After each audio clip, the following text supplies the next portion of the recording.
মির্চি বাংলা অরিজিনালসের বিশেষ নিবেদন ক্রাইম কথা কথা কথা।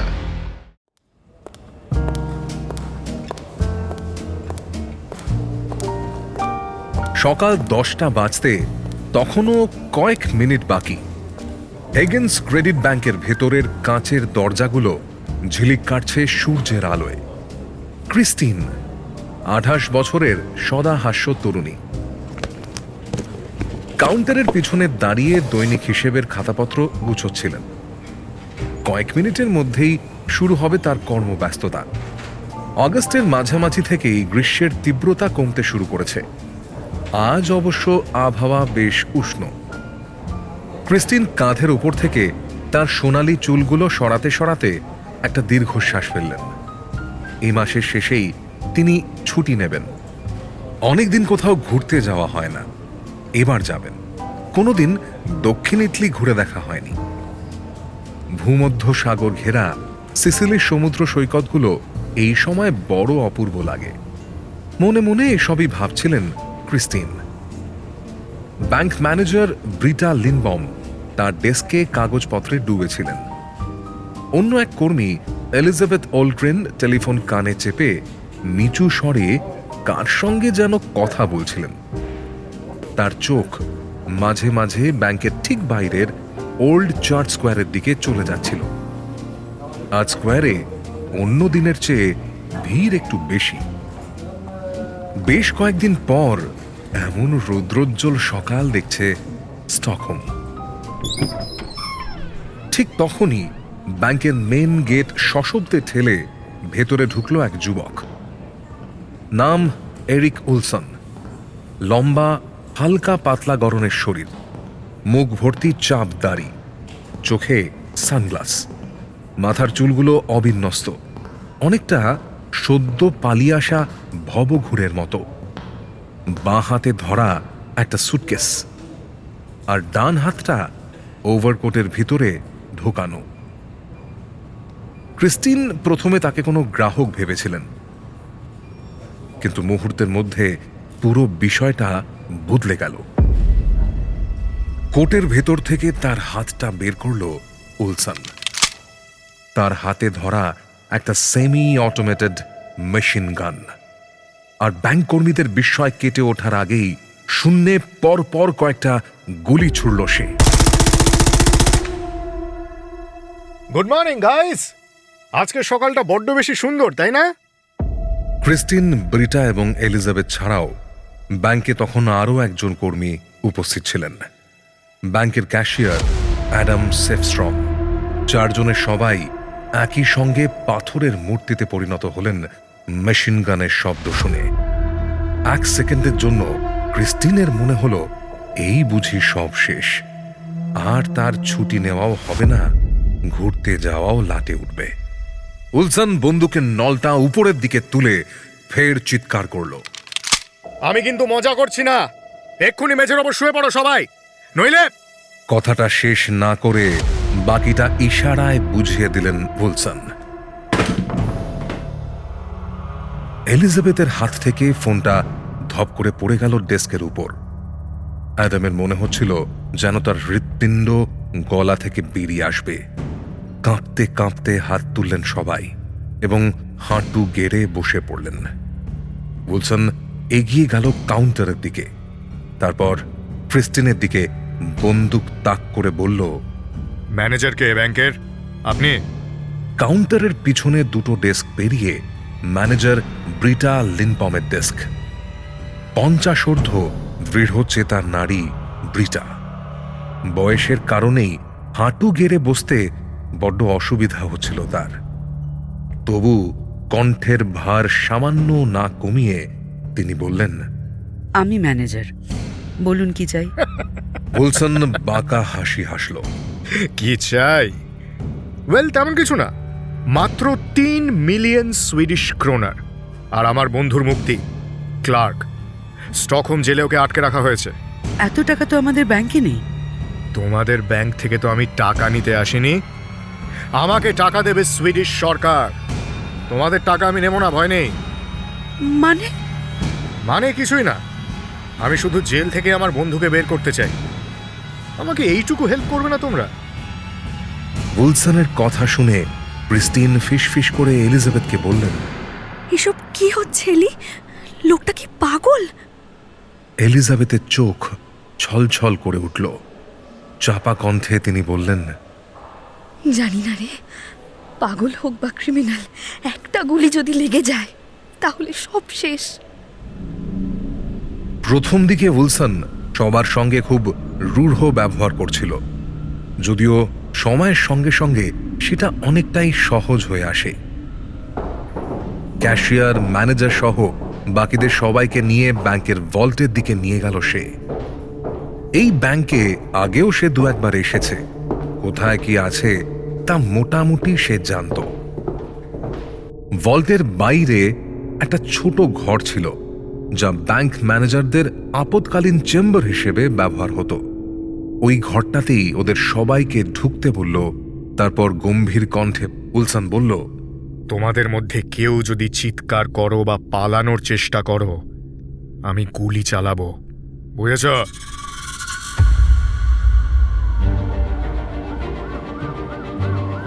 এদিকে গুলির শব্দ শুনে মিনিট পাঁচেকের মধ্যেই পুলিশ এসে ঘিরে ফেলেছিল ব্যাংকের চারপাশ। এক্সিট গেটের বাইরেই দাঁড়িয়েছিলেন ইন্সপেক্টর রদ্রি। ব্যাংকের দরজা ভিতর থেকে বন্ধ। ভিতর থেকে একবারই গুলির শব্দ এসেছে, তারপর সব চুপচাপ। কথাবার্তার সেরকম কোনো আওয়াজ শুনতে পাচ্ছেন না রড্রি। জানলার কাঁচগুলো সব কটাই নামানো। আসলে ব্যাংক তখন সবে খুলেছিল, তখনও সব কর্মচারী এসে উঠতে পারেনি, ফলে বেশিরভাগ জানলাই বন্ধ পড়েছিল।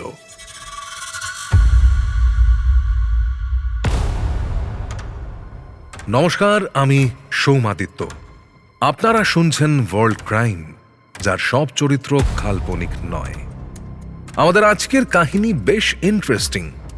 এই কেসে কোনো খুন নেই, নেই সামান্যতম রক্তপাত, দুর্ধর্ষ কোনো পুলিশি অপারেশনও নেই।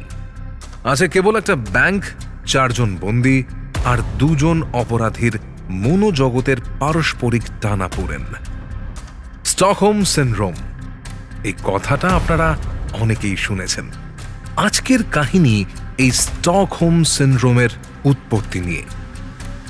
যে ঘটনার ফলে এই শব্দ জোর যোগ হয়েছিল মনোবিজ্ঞানের সিলেবাসে, সেই ঘটনাই আজ শোনাবো আপনাদের।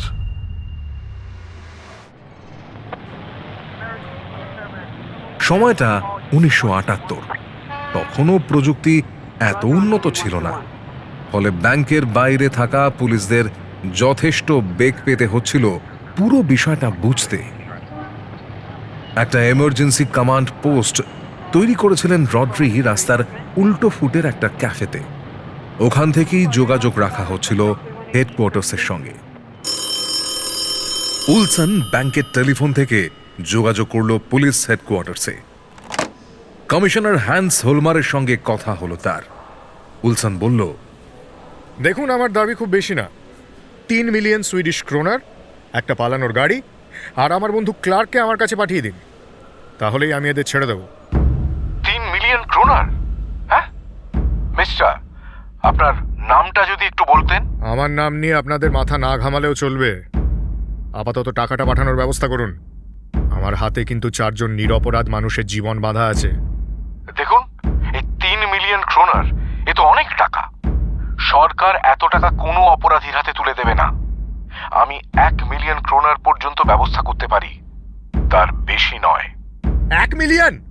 মস্করা করছেন? এই যে মিস, এই কি যেন নাম আপনার বলেছিলেন? ব্রিটা, শুনুন ব্রিটা, কমিশনার আপনাকে বলছেন আপনাদের জীবনের মূল্য মাত্র 1 মিলিয়ন, মাত্র, অনলি। সরকার তার চেয়ে একটা টাকাও বেশি খরচ করতে রাজি না আপনাদের জন্য।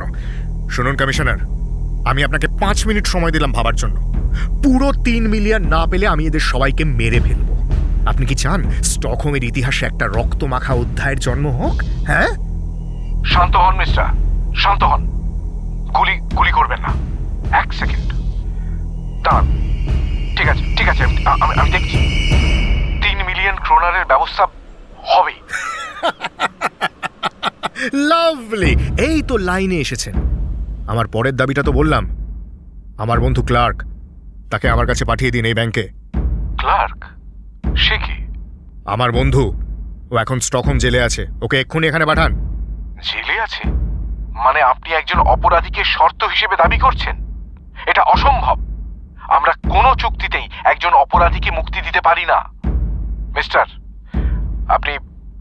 আপনি ব্যাংক কর্মীদের ছেড়ে দিন। আমি আপনাকে পালানোর জন্য গাড়ি দেব, আর আপনার জন্য 3 মিলিয়ন ক্রোনারও পাঠাবো। কিন্তু ক্লার্কের কথা ভুলে যান। শীতল কণ্ঠে উলসন বলল, ভুলে যাব? আপনি কি মনে করেন আমি আপনার সঙ্গে দর কষাকষি করতে এখানে এসেছি? আমি আপনাকে স্পষ্ট বলছি, ক্লার্ককে আমার দরকার।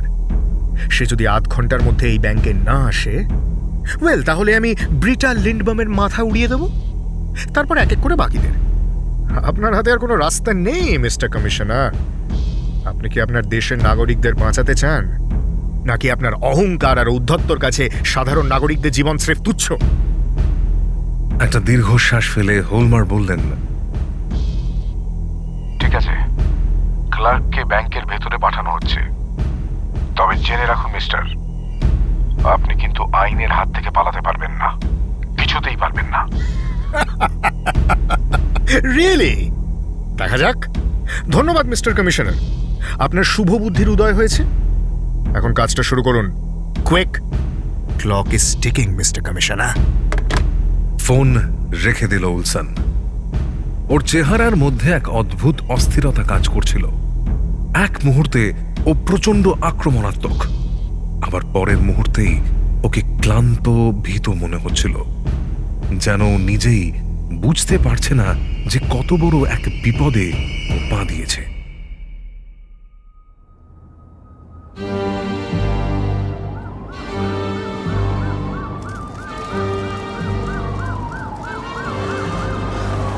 এদিকে বাইরে ওল্ড চার্চ স্কোয়ার ততক্ষণে পুলিশ, অ্যাম্বুলেন্স আর সাংবাদিকদের ভিড়ে ছেয়ে গেছে। ব্যাংকের সামনে সারি সারি পুলিশের গাড়ি, স্পেশাল ফোর্সের স্নাইপাররা আশপাশের বিল্ডিংগুলোর ছাদে অবস্থান নিয়েছে। বেলা গড়াতে না গড়াতেই এই জায়গাটা যেন একটা যুদ্ধক্ষেত্রে পরিণত হয়েছে। কয়েক ঘন্টা কেটে গেল। ব্যাংকের ভেতরে অসহনীয় নীরবতা।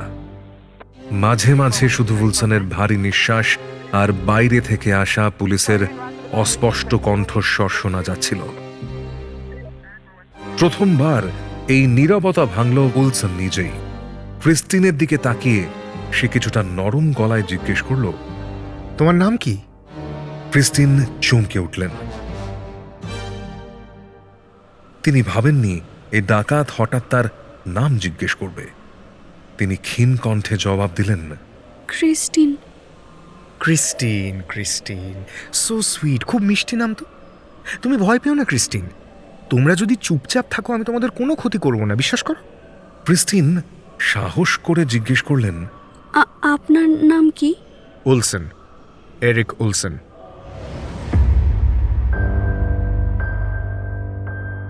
দুপুরের দিকে পুলিশ উলসনের দ্বিতীয় দাবি মেনে নিল। ক্লার্ক উলসনকে ব্যাংকের ভেতরে নিয়ে আসা হলো। ক্লার্ক উলসন ব্যাংকে ঢুকেই উলসনকে দেখে হাসল। সে বলল, এরিক, তুমি কি করে ফেলেছো? এখান থেকে বেরোবে কেমন করে? সে কিছু একটা ব্যবস্থা করা যাবে। আমি তোমাকে খুব মিস করছিলাম বন্ধু। আমিও। তুমি যে সেই জেল থেকে বের হলে, আর কারোর সঙ্গে তেমন বন্ধুত্ব হয়নি আমার। একা একাই থাকছিলাম এই কমাস। এবার উলসন বন্দীদের দিকে তাকিয়ে মাথা নেড়ে বলল, শান্ত হন আপনারা। এখন থেকে আমি এবং ক্লার্ক আপনাদের নিরাপত্তা নিশ্চিত করব। পুলিশ বাইরে আছে, কিন্তু তারা আপনাদের কোনো ক্ষতি করতে পারবে না। আমরা একসাথেই বের হব, ক্লিয়ার? উলসনের এই শান্ত আশ্বাস ক্রিস্টিনের মনে প্রথমবার এক অদ্ভুত নিরাপত্তা এনে দিল। ক্রিস্টিন সহ বাকিরা যেন এক নতুন আশার আলো দেখতে পেল। দুপুর গড়িয়ে গেছে, সূর্য প্রায় ডুবুডুবু। ওল্ড চার্চ স্কোয়ারের জনতা আর পুলিশি তৎপরতা আরো গাঢ় হয়েছে। সূর্য পশ্চিম আকাশে ঢলে পড়লেও পরিস্থিতি তখনও উত্তপ্ত। ভল্টের পাশের ছোট ঘরটিতে বন্দীদের অবস্থাও বেশ অসহ্য। ক্রিস্টিন, ব্রিটা, এলিজাবেথ এবং অ্যাডাম চারজনই প্রায় কথা বলা বন্ধ করে দিয়েছেন। সারাদিন পেটে জল ছাড়া আর কিচ্ছু পড়েনি। ক্লার্ক উলফসন আর এরিক উলসনেরও পেট ডাকছে।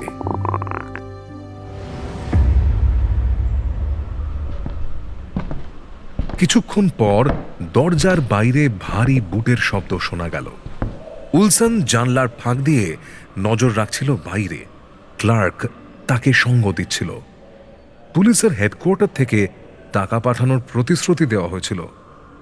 সেই টাকার সুটকেস নিয়ে দরজায় কড়া নাড়লেন রড্রি। উলসন বন্দুকের নল নিচে নামিয়ে ক্লার্কের দিকে ইশারা করল। ক্লার্ক ধীরে ধীরে দরজা খুলে দিল।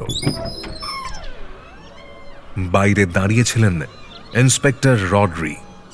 তার মুখে ক্লান্তির ছাপ, কিন্তু চোখে এক দৃঢ় প্রত্যয়, যেন এই ঝঞ্ঝা যে কোনোভাবেই তিনি মোকাবিলা করবেন।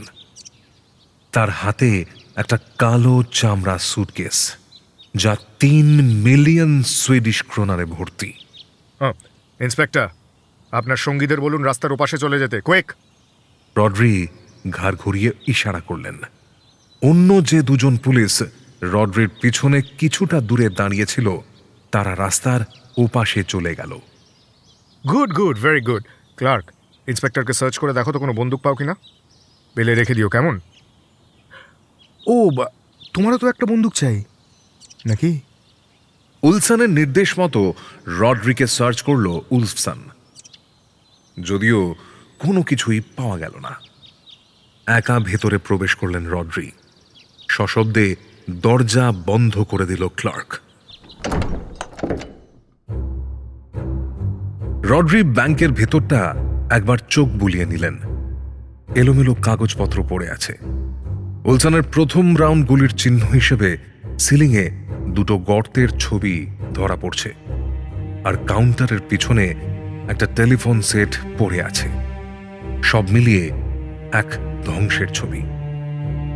রড্রি বললেন, আমি ইন্সপেক্টর রড্রি, আপনার টাকা নিয়ে এসেছি। উলসন হাসি মুখে এগিয়ে এসে বলল, আপনাকে ধন্যবাদ ইন্সপেক্টর, আপনি আপনার প্রতিশ্রুতি রেখেছেন। দিন, টাকাটা দিন। বন্দিরা কোথায়? ওরা ভল্টের পাশে ওই ছোট ঘরটাতে আছে, আপনি তাদের নিয়ে চিন্তা করবেন না। টাকাটা? রড্রি নিঃশব্দে ঘাড় নাড়লেন। উলসন আবার বলল, টাকাটা দিন ইন্সপেক্টর। রড্রি টাকা ভর্তি ব্যাগটা মেঝেতে রাখলেন। তারপর বললেন, আপনাদের গাড়িটা বাইরে রয়েছে, এবার বন্দীদের ছেড়ে দিন। আরে এত তাড়া কিসে? আগে তো দেখতে হবে টাকাটা আসল কিনা। উলসন চামড়া সুটকেসটা টেনে নিয়ে কাউন্টারের ওপরে রাখল। সুটকেস খুলে ভেতরে উঁকি মারতেই তার চোখ চকচক করে উঠল। আহা, নোটগুলো ভালো করে দেখল উলসন। তারপর একটার পর একটা নোট বের করে তার নাম্বারগুলো ফুটিয়ে দেখতে শুরু করলো। বাহ বাহ, টাকাগুলো তো একেবারে নতুন। নাইস। উলসন বিদ্রুপের হাসি হেসে বলল,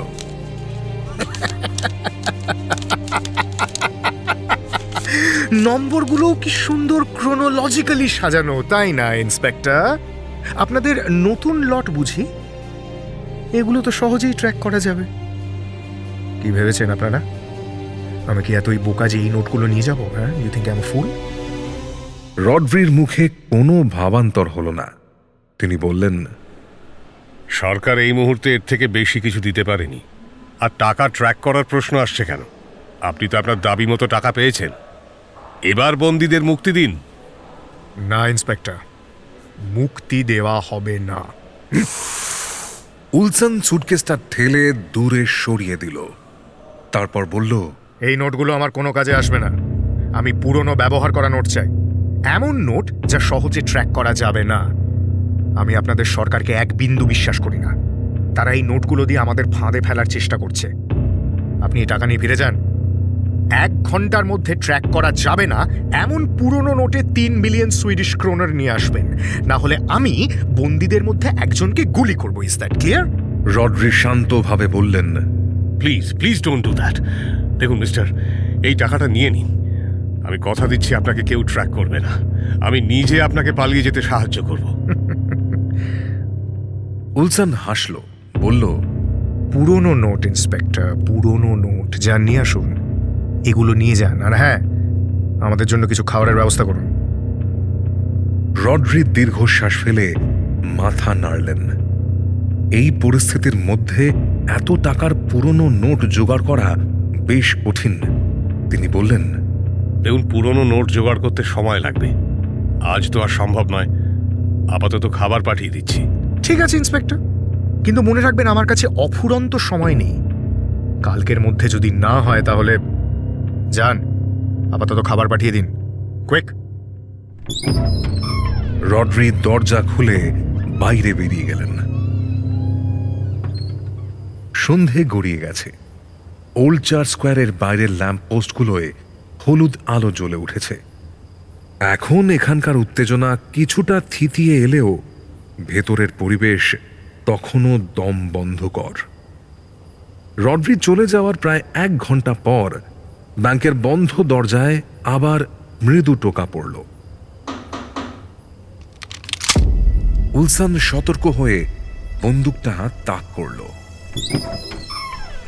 ক্লার্ক এগিয়ে গিয়ে দরজা সামান্য ফাঁক করে দেখল দরজার বাইরে একটা প্লাস্টিকের ট্রে রাখা। খাবার দিয়ে গেছে। ট্রেতে ছিল বেশ কয়েকটা স্যান্ডউইচ, 3টে পিৎজার প্যাকেট, কিছু ফল, কয়েকটা জলের বোতল এবং একটা ফ্লাস্কে গরম কফি। আর সেই সঙ্গে ছিল কয়েকটা বিয়ারের বোতল। উলসন প্রথমে ক্লার্ককে দিয়ে সব খাবার পরীক্ষা করালো।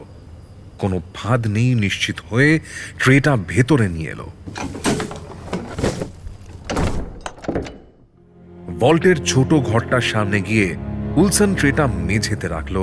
তারপর বলল, এই যে তোমাদের খাবার। বাইরে এসো, বাইরে এসো, চলো আমরা খাওয়া দাওয়া করি। কাম কাম কাম। ক্রিস্টিন, ব্রিটা, এলিজাবেথ এবং অ্যাডাম ঘর থেকে একে একে বের হয়ে এলেন। তাদের চোখে ক্লান্তি আর ভয় মেশানো। ঠিক কি ঘটছে তাদের সঙ্গে তারা বুঝতেই পারছেন না।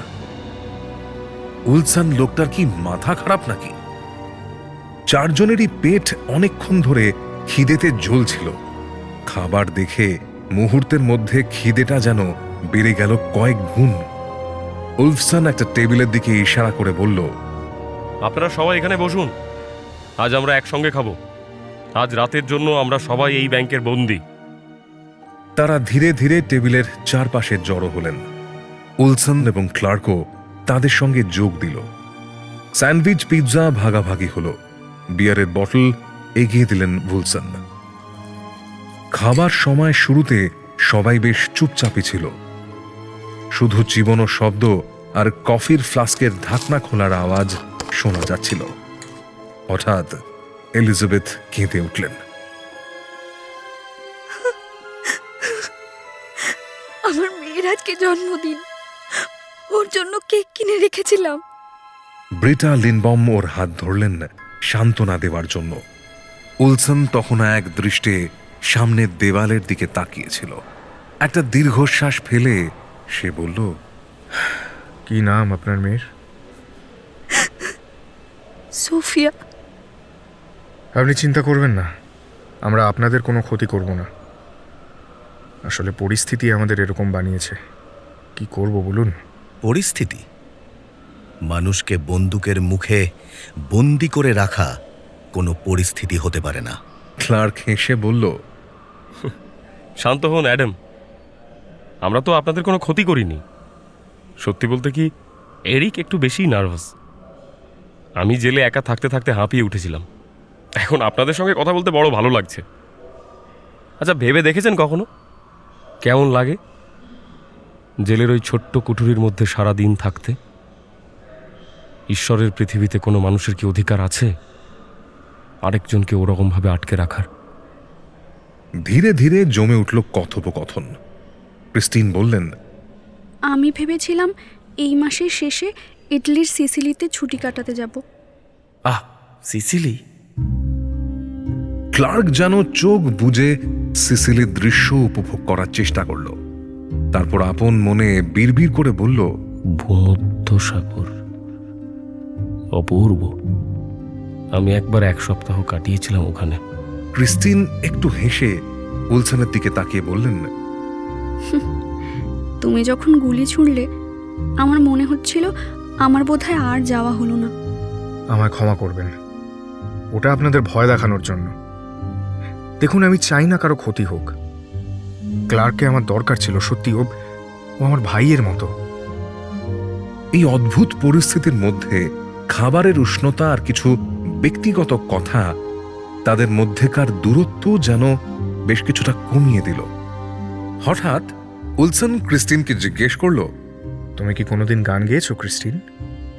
তোমার গলাটা খুব মিষ্টি। হ্যাঁ, মাঝে মাঝে গাই। গাইবে একটা? কতদিন গান শুনি না আমি। Christine please. ব্রিটা এবং এলিজাবেথও তাকে অনুরোধ করলেন। ক্রিস্টিন দ্বিধা করলেন না। তিনি ধীরে ধীরে চোখ বন্ধ করে পুরনো একটা সুইডিশ লোকগীতি গাইতে শুরু করলেন।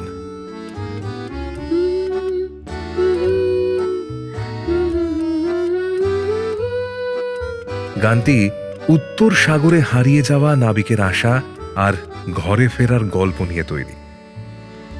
ক্রিস্টিনের কণ্ঠে গানের ভেতরে লুকিয়ে থাকা আবেগ যেন আরো জীবন্ত হয়ে উঠল।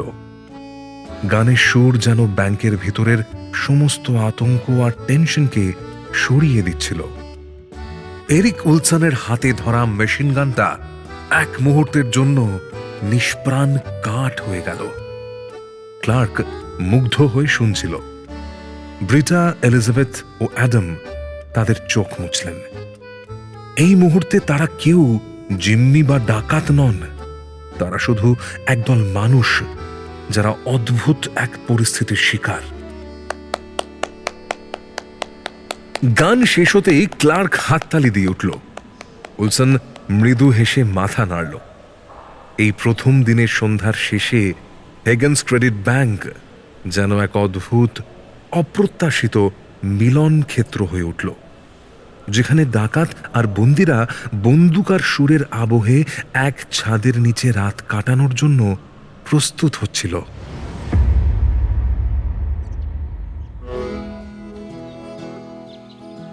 পরের দিন সকাল।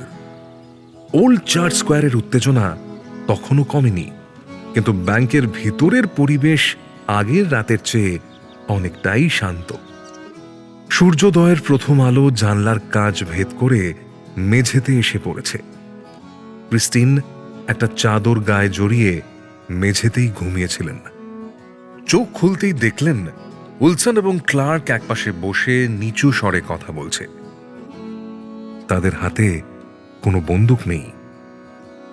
ব্রিটা, এলিজাবেথ এবং অ্যাডামও একে একে ঘুম থেকে উঠলেন। তাদের চোখে ভয়ের চেয়ে বেশি দেখা যাচ্ছে এক ধরনের অদ্ভুত দ্বিধা। সারা রাত অপ্রত্যাশিতভাবে শান্তিতে কাটানোর পর তাদের মন যেন ডাকাতদের প্রতি কিছুটা নরম হয়ে এসেছে। উলসন হেসে বলল, গুড মর্নিং। হাসিটা আগের দিনের মতো বন্য হুমকি ভরা নয়, বরং বেশ কিছুটা ক্লান্ত এবং কিছুটা লজ্জার। কফি তৈরি আছে, গতকালের স্যান্ডউইচও কিছুটা রয়েছে। এলিজাবেথ মৃদু হেসে কফির ফ্লাস্কের দিকে এগিয়ে গেলেন। আপন মনে তিনি বললেন, বাহ, ঘুম ভেঙেই হাতের কাছে ব্রেকফাস্ট পাওয়া যাচ্ছে। ক্লার্ক হেসে উঠল, বলল, আসলে আমরা চেয়েছিলাম আপনারা যেন ভালো থাকেন, শুধু বাইরে থেকে কেউ ঝামেলা না করলেই হয়। সকালের ব্রেকফাস্ট এগোলো হালকা কথোপকথনের মধ্যে দিয়ে। মিয়ানো স্যান্ডউইচ খেতে খেতে অ্যাডাম জিজ্ঞেস করলেন, মিস্টার উলসন, আপনারা দুজনেই খুব সাধারণ মানুষ, অন্তত আমার তো তাই মনে হচ্ছে। তাহলে আপনারা এমন একটা কাজ করলেন কেন? এত টাকা আর ক্লার্ককে মুক্ত করার জন্যই বা এত বড় ঝুঁকি নিলেন কেন? উলসন একটা দীর্ঘশ্বাস ফেলল, বলল, মিস্টার অ্যাডাম, আপনি ঠিকই বলেছেন। আমরা খারাপ লোক নই। আসলে আমরা দুজনই অনাথ ছিলাম। স্টকহোমের এক এতিমখানায় আমাদের আলাপ হয়। ক্লার্ক আর আমরা দুজনে ছিলাম একে অন্যের ছায়া। আমরা দুজনেই স্বপ্ন দেখতাম একটা সুন্দর জীবন পাবো, কিন্তু শেষমেশ সেটা আর হলো না। স্বপ্ন দেখতে গেলেও টাকার দরকার হয়, টাকা। ক্লার্ক এবার বলতে শুরু করলো, আমার বাবা ছিলেন নৌবাহিনীর একজন নাবিক, যুদ্ধে মারা যান। মাও মারা যান কঠিন অসুখে। তারপর আমি এতিমখানায়। এরিক, ওকেও ওর মা টাকার অভাবে বিক্রি করে দিয়েছিল, কিন্তু শেষ মুহূর্তে ও পালিয়ে যায়। আমরা দুজনে যখন রাস্তায় নামি তখন আমাদের বয়স 17। কাজ খুঁজতে গিয়ে আমরা কেবল অপমানিত হয়েছি। টাকা নেই তাই কেউ কাজ দিতে চায়নি। আমরা ছোটখাটো চুরি দিয়ে শুরু করি, কিন্তু তাতে কিছুতেই কিছু হচ্ছিল না। আমরা একটা স্বপ্ন দেখতাম, বুঝলেন? শান্ত সুন্দর একটা জীবনের স্বপ্ন। Sicily, Christine. নামটা বলে উলসন ক্রিস্টিনের দিকে তাকালো, তারপর বলল, উত্তরের এই জল হাওয়া আমাদের ভালো লাগে না। আমরা চেয়েছিলাম ভূমধ্য সাগরের তীরে একটা ছোট বাড়ি, শান্তিতে বাঁচব। কিন্তু ওই একটা দিন একটা সামান্য চুরি করতে গিয়ে ধরা পড়লাম, আর আমি চলে গেলাম জেলে। ব্রিটা লিনবম, যিনি এতক্ষণ কঠিন মুখে সবকিছু দেখছিলেন, এবার নরম কণ্ঠে জিজ্ঞেস করলেন, কিন্তু এই পথটা তো সঠিক নয় উলসন। উলসন হতাশার সঙ্গে মাথা নাড়ল। জানি, কিন্তু আমাদের কাছে আর কোনো পথ ছিল না। মানে? আমি চেয়েছিলাম ক্লার্ককে বের করে এই টাকাটা নিয়ে চিরতরে সুইডেন ছেড়ে চলে যাব। তারপর আর কোনোদিন এই পথে ফিরব না। তো গেলে না কেন? এই গোটা পরিকল্পনাটাই ছিল ক্লার্ককে মুক্ত করার একটা শেষ চেষ্টা মাত্র। তাদের এই কথোপকথন যেন তাদের মধ্যেকার দূরত্ব একেবারে ঘুচিয়ে দিল। ক্রিস্টিন অনুভব করলেন এরা ডাকাত হলেও এদের চোখে মুখে একটা সরলতা আছে, একটা গভীর হতাশার ছাপ আছে। এরা অপরাধী, কিন্তু তার চেয়েও বেশি এরা পরিস্থিতির শিকার। ঠিক তখনই বাইরের দরজায় আবার কড়া নাড়ার শব্দ হলো। উলসন দ্রুত বন্দুক তুলে নিয়ে তৈরি হলো। পুলিশ বোধহয় পুরনো নোট নিয়ে এসছে, দেখছি। ক্লার্ক জানলার পর্দাটা সামান্য সরিয়ে দেখল বাইরে ইন্সপেক্টর রডরি দাঁড়িয়ে আছেন, তার হাতে নতুন একটা ব্যাগ। ক্লার্ক এবার এলিজাবেথকে ডাকলেন, এলি, এদিকে এসো আমার কাছে। কেন? আহা, এসো না। এলিজাবেথের হৃদয়ে কেঁপে উঠল মুহূর্তে। ক্লার্ক এবং উইলসন তাকে মেরে ফেলবে না সেটা উনি জানেন, কিন্তু বলা তো যায় না, হাজার হোক এরা অপরাধী। ফ্যাকাশে মুখে উঠে দাঁড়ালেন এলিজাবেথ। ধীরে ধীরে টেবিল ছেড়ে ক্লার্কের দিকে এগিয়ে গেলেন। উইলসন তার দিকে তাকিয়ে চাপা হাসি হাসল। ভয় পেও না, আমরা তোমাদের কোনো ক্ষতি করব না। তুমি শুধু ক্লার্কের নির্দেশ মেনে চলো, কেমন? উইলসন এবার ক্লার্কের দিকে ইশারা করল। ক্লার্ক সেমি অটোমেটেড মেশিন গানটা চেপে ধরল এলিজাবেথের পিঠে। এবার চলো, আস্তে আস্তে দরজার দিকে। পুলিশদের বিশ্বাস নেই এলি, বুঝলে? আগেরবার এরিক বড্ড ভুল করেছিল ওই ইন্সপেক্টরকে ভিতরে ঢুকতে দিয়ে। এবার আর সেই ভুল আমি করব না। এ কি, তুমি ভয় পাচ্ছ নাকি? ভয়ে যে এলি পাচ্ছিলেন না সেটা বললে মিথ্যে বলা হবে। এলি ভয় পাচ্ছিলেন। জীবনে প্রথমবার কেউ তার পিঠে বন্দুক ঠেকিয়েছে। কোনো ক্রমে ঢোক গিলে ঘাড় নাড়লেন এলিজাবেথ। ভয় পাওয়াটা কি স্বাভাবিক নয়? একদম, আমিও তোমার জায়গায় থাকলে ভয় পেতাম। কিন্তু তুমি ভয় পেও না, ঈশ্বরের দোহায়। আমি গুলি চালাবো না যদি তুমি আমার কথা মতো চলো। কি করতে হবে আমাকে? এলিজাবেথের চোখ দিয়ে জল গড়িয়ে পড়ল। অ্যাডাম, ব্রিটা এবং ক্রিস্টিন ভয়ে সিঁটিয়ে আছে। এতক্ষণ পর্যন্ত উইলসন বা ক্লার্ক ধমক ধামক দিয়েছে কিংবা শূন্যে গুলি ছুড়েছে, কিন্তু এই দৃশ্য তাদের প্রত্যেকের কাছে নতুন। ওদের মনে হচ্ছিল এই বুঝি সমস্ত শান্ত পরিবেশ ভেঙে গুড়িয়ে যাবে। একটা মাত্র ভুল পদক্ষেপেই শুরু হয়ে যাবে রক্তপাত। হয়তো ওরা সবাই এবার মারা যাবে। ক্লার্ক এলিজাবেথকে নিয়ে দরজার কাছে এসে দাঁড়ালো। দরজার বাইরে ইন্সপেক্টর রড্রি দাঁড়িয়ে আছেন। তিনি তোমাকে টাকার ব্যাগটা দেবেন। তুমি হাত বাড়িয়ে ব্যাগটা নেবে, তারপর দরজা বন্ধ করে ভেতরে চলে আসবে। কোনো কথা বলবে না, কেমন? এলিজাবেথ মাথা নাড়লেন। তার গলা দিয়ে কোনো শব্দ বের হচ্ছিল না। ক্লার্ক বাঁ হাতে বন্দুকটা ধরে ডান হাত দিয়ে সাবধানে দরজাটা সামান্য ফাঁক করল। দরজার বাইরেই দাঁড়িয়েছিলেন ইন্সপেক্টর রড্রি। ক্লার্কের সামনে এলিজাবেথকে দেখেই তার মুখ কঠিন হয়ে গেল। তিনি স্পষ্ট দেখতে পেলেন ডাকাতটি এলিজাবেথের পিঠে বন্দুক চেপে ধরে রেখেছে। ওয়েট ওয়েট মিস্টার ক্লার্ক, আপনি কি করছেন? ওকে ছেড়ে দিন। আবেগহীন কণ্ঠে কঠোরভাবে ক্লার্ক বলল, নোটের ব্যাগটা দিন ইন্সপেক্টর। এলির হাতে দিন। দিন, কোনো চালাকি করবেন না। ঠিক আছে আমি দিচ্ছি, কিন্তু আপনি ওর কোনো ক্ষতি করবেন না। সেটা আপনার কাজের ওপর নির্ভর করছে ইন্সপেক্টর। দিন, ব্যাগটা দিন। রড্রি ব্যাগ এগিয়ে দিলেন এলিজাবেথের দিকে। ইতিমধ্যে ব্যাংকের অন্যান্য কর্মকর্তাদের সঙ্গে কথা বলে তিনি বন্দীদের সবার নাম জানতে পেরেছেন। এই মেয়েটির নাম এলিজাবেথ। সদ্য ডিভোর্স হয়েছে। স্বামীটা বদ্ধ মাতাল, খুব টর্চার করত এলিজাবেথকে। এসবই তিনি জানতে পেরেছেন। আজ এলিজাবেথের মেয়ের জন্মদিন।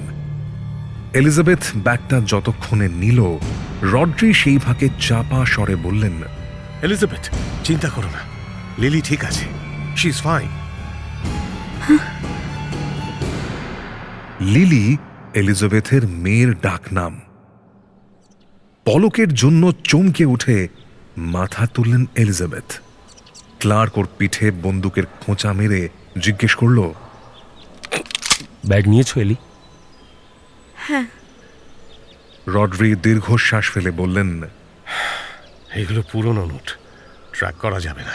আশা করি এবার তোমরা তোমাদের প্রতিশ্রুতি রাখবে। আপনার আশা পূর্ণ হবে ইন্সপেক্টর।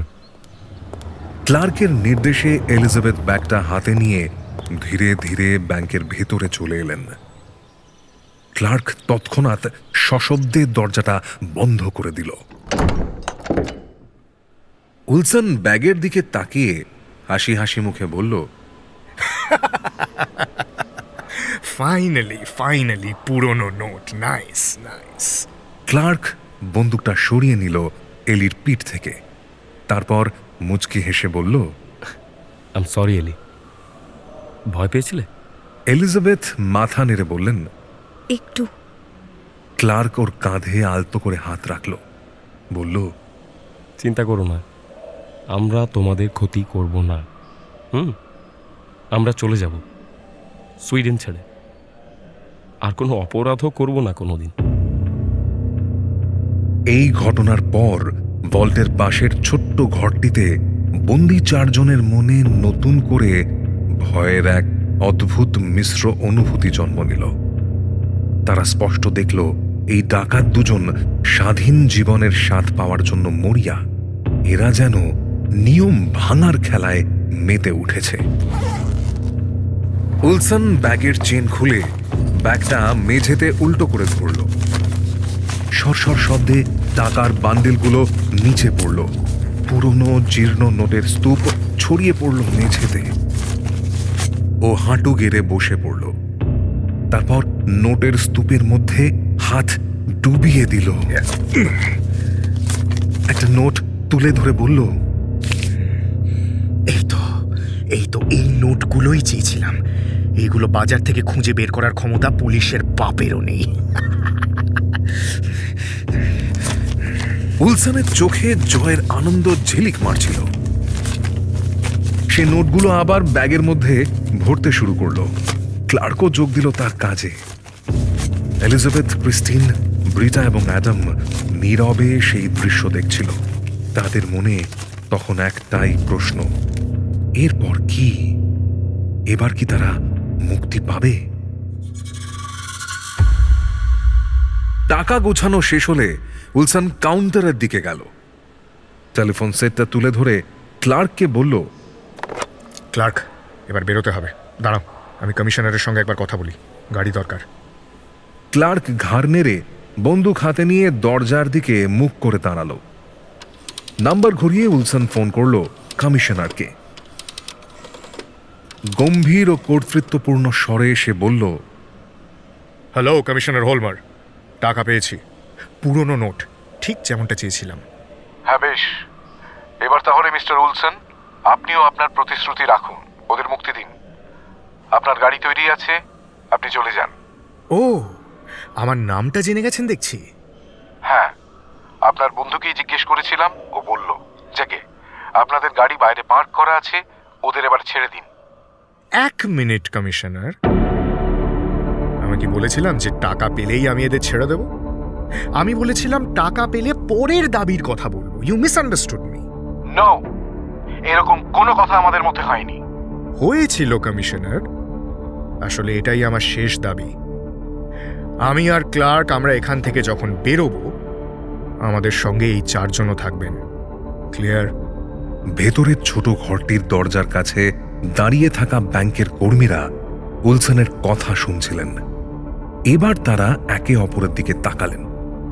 ক্রিস্টিনের চোখে আবার সেই পুরনো ভয় ফিরে এলো, যা গত রাতে এবং আজ সকালে কিছুটা ফিকে হয়ে গেছিল। কি বলছেন আপনি? হ্যাঁ, এটা অসম্ভব। আপনি ব্যাংক কর্মীদের নিয়ে কোথাও যেতে পারবেন না। আপনার নিরাপত্তার গ্যারান্টি আমি দিচ্ছি। টাকা নিন, গাড়ি নিন, কিন্তু বন্দীদের এখানেই ছেড়ে যেতে হবে। না কমিশনার, আর কোনো আলোচনা নয়। আমি এদের ছাড়া 1 পাও নড়ব না। আপনারা প্রথম থেকেই আমার সঙ্গে চালাকি করার চেষ্টা করেছেন। আমি আর কোনো ঝুঁকি নিতে রাজি নই। এই 4 জন আমাদের সেফটি শিল্ড, আমার গ্যারান্টি। মিস্টার উলসন, ব্যাংক কর্মীদের নিয়ে পালানোর চেষ্টা করলে পরিস্থিতি সম্পূর্ণ পাল্টে যাবে। আমরা গুলি চালাতে বাধ্য হব। আপনি কেবল একজন ব্যাংক ডাকাত, কিন্তু যদি ব্যাংক কর্মীদের ক্ষতি করেন তাহলে অ্যাটেম্পট টু মার্ডারের চার্জও পড়বে। আপনি কি তাই চান? সেটা আপনার উপর নির্ভর করছে কমিশনার। যদি আপনারা আমাকে আর ক্লার্ককে নিরাপদে শহর থেকে বের হতে দেন, তাহলে এদের একটি কেসও আমি স্পর্শ করব না। আর যদি বাধা দেন, তাহলে আপনি শুধু 4 জনের মৃত্যু নয়, স্টকহোমের ইতিহাসে এই জঘন্যতম ঘটনার জন্য দায়ী থাকবেন। আপনি কি চান? না বলুন, আপনি কি চান? আপনার দেশের নাগরিকের জীবন, নাকি আপনার ক্যারিয়ারের ইগো মিস্টার কমিশনার? আপনি আমাকে ব্ল্যাকমেইল করছেন মিস্টার উলসন। ব্যাংক কর্মীদের এখনই ছেড়ে দিন, আর কোনো বিকল্প রাস্তা নেই। আমি আপনাকে শেষবারের মতো বলছি। আপনি ভুল করছেন মিস্টার কমিশনার। আমরা এদের ছাড়া যাব না। আপনার হাতে ঠিক 2 ঘন্টার সময় আছে commissioner. Just a couple of hours. একটা বুলেট প্রুফ গাড়ি, ট্যাঙ্ক ভর্তি পেট্রোল, আর ব্যাংক স্কোয়ার থেকে পুরো পুলিশ সরিয়ে ফেলুন। ক্লার্ক আর আমি এই 4 জনকে নিয়ে এখান থেকে বেরোবো। যদি 2 ঘন্টা পর স্কোয়ারে কোনো পুলিশের গাড়ি দেখি, তাহলে কিন্তু গুলি চলবে কমিশনার। পাগলামি করবেন না মিস্টার উলসন। হতেই পারে এটা পাগলামি, কিন্তু ব্যাপারটা কি জানেন? এই পাগলামি আপনাকে মেনে নিতে হবে। 2 ঘন্টা মিস্টার কমিশনার। রাখছে। উলসন সশব্দে রিসিভারটা নামিয়ে রাখল। তার মুখটা রাগে ও উত্তেজনায় থমথম করছে। ক্লার্ক তার দিকে তাকিয়ে ঘাড় নাড়ল, বলল, একদম ঠিক বলেছ এরিক, পুলিশকে বিশ্বাস নেই। ক্রিস্টিন ফিসফিস করে ব্রিটাকে বললেন, পুলিশ আর এদের দর কষাকষির মাঝখানে পড়ে আমাদের জীবনটাই না চলে যায়। ব্রিটা লিনবম মাথা নাড়লেন। তিনি মাঝে মধ্যেই উলসন আর ক্লার্কের চোখের দিকে তাকাচ্ছিলেন। তাদের চোখে হতাশা আর মরিয়া ভাব ঘিরে ধরেছে। মুহূর্তের জন্য উলসনের চোখের পাতা ভারী হয়ে এলো। কপালে স্পষ্ট হয়ে ওঠা শিরার টান আর ঘন ঘন ওঠানামা করা বুকের পাঁজর বলে দিচ্ছিল ঠিক কতটা জটিল চিন্তার জাল সে বুনে চলেছে। ক্লার্ক কাউন্টারের দিকে বন্দুক হাতে স্থির হয়ে দাঁড়িয়ে উলসনের হাব খেয়াল করছিল। উলসনকে তো সে আজ থেকে চেনে না, সে ঠিক বুঝতে পারছে ওর ভেতরে কি চলছে। ক্রিস্টিন, ব্রিটা, এলিজাবেথ এবং অ্যাডামের মনও তখন দ্বিধা বিভক্ত। পুলিশ যদি রাজি না হয়, আর কতদিন এভাবে ওদের আটকে থাকতে হবে? ক্রিস্টিন ফিসফিস করে ব্রিটাকে বললেন, ওরা তো বলছে বাইরে গিয়ে আমাদের ছেড়ে দেবে। পুলিশ এত গোয়ার কেন? আমি জানি না, একটা সহজ বিষয়কে এত জটিল করার কি আছে কে জানে। ক্রিস্টিনের ফিসফিস করে বলা কথাগুলো শুনতে পেয়েছিল ক্লার্ক। সে বলল, পুলিশের খাতায় তোমরা কেবল একটা সংখ্যা, মরে গেলে কেবল তোমাদের নাম লেখা থাকবে, আর তেমন কিচ্ছু না। ওদের স্বার্থের বাইরে গিয়ে ওরা কোনো কাজ করবে না। ক্লার্কের কথা শেষ হওয়ার প্রায় সঙ্গে সঙ্গে উলসন ঘুরে দাঁড়ালো বন্দীদের দিকে। ধীর পায়ে এগিয়ে এলো। তার হাতে এখন আর মেশিনগান ধরা নেই, সেটা কাউন্টারের উপরে টেলিফোনের পাশে রাখা। ব্যাংকের বাইরে অগস্টের বিকেলের কমলা রোদ ছড়িয়ে পড়েছে রাস্তায়। পুলিশের দল দুদিন ধরে নির্ঘুম ঘিরে রেখেছে ব্যাংকের চারপাশ। ব্যাংকের ভিতরে এই 6 জনও জানে না বাইরে ঠিক কি কি ঘটছে। কতজন অফিসার স্নাইপার হাতে তীক্ষ্ণ দৃষ্টি রেখেছে ব্যাংকের দিকে। ক্যামেরা হাতে দাঁড়িয়ে রয়েছে অসংখ্য সাংবাদিক। এটাই সুইডেনের প্রথম অপরাধ যা সরাসরি সম্প্রচার করা হয়েছিল টেলিভিশনে। ধীর পায়ে উলসন এসে দাঁড়ালো বন্দীদের সামনে। গলা খাঁকড়ি দিয়ে সে বলল, আমি জানি আপনারা ভয় পেয়েছেন। আমি আপনাদের মিথ্যে আশ্বাস দেব না, আপনাদের সঙ্গে চালাকি করার চেষ্টাও করব না। কমিশনারের সঙ্গে আমার শেষ কথাগুলো তো আপনারা শুনলেন। কথা বলতে বলতে উলসন ব্রিটার দিকে তাকালো, বলল, ব্রিটা, আপনি দৃঢ়চেতা নারী। বলুন, আমি যদি আপনাদের এখানে ছেড়ে যাই, পুলিশ কি আমাকে আর ক্লার্ককে পালাতে দেবে? ওরা আমাদের গাড়ি থামাবে, তারপর গুলি করে মেরে ফেলবে, কোনো বিচার, কোনো প্রমাণ ছাড়াই। বলুন ব্রিটা, আমি কি মিথ্যে বলছি? ফ্যাকাশে চোখে উলসনের দিকে তাকালেন ব্রিটা। ঘাড় নেড়ে বললেন, না, মিথ্যে বলছেন না। জানি তো। এবার আপনিই বলুন না, আমাদের কি করা উচিত এখন? কিন্তু কিন্তু আপনারা যদি আমাদের শহরের বাইরে নিয়ে গিয়ে মেরে ফেলেন? আমরা কেন মারবো তোমাদের? কি লাভ তাতে? আমরা শুধু সুইডেন ছাড়তে চাই। এতগুলো বছর আমরা কেবল একটা স্বপ্নের পেছনে ছুটেছি, একটা সাধারণ শান্ত জীবনের স্বপ্ন। অপরাধী ছিলাম বলেই সেই স্বপ্নটা পূরণ করতে পারিনি। এলিজাবেথের চোখ ছল ছল করে উঠল উলসনের কথা শুনে। তিনি মনে মনে ভাবছিলেন, এরাও তো মানুষ, এদেরও তো কত স্বপ্ন আছে। মৃদু স্বরে তিনি জিজ্ঞেস করলেন, আমরা কি দোষ করেছি? তোমাদের স্বপ্ন ভেঙে যাক তা আমি চাই না, বিশ্বাস করো। কিন্তু কিন্তু আমাদের কেন আটকে রাখছো? উলসন ওর দিকে তাকিয়ে একটা দীর্ঘশ্বাস ফেলল, বলল, আমরা তো তোমাদের ছেড়ে দিতেই চাই এলি। বিশ্বাস করো, আমরা তোমাদের জীবন বাঁচানোর চেষ্টা করছি।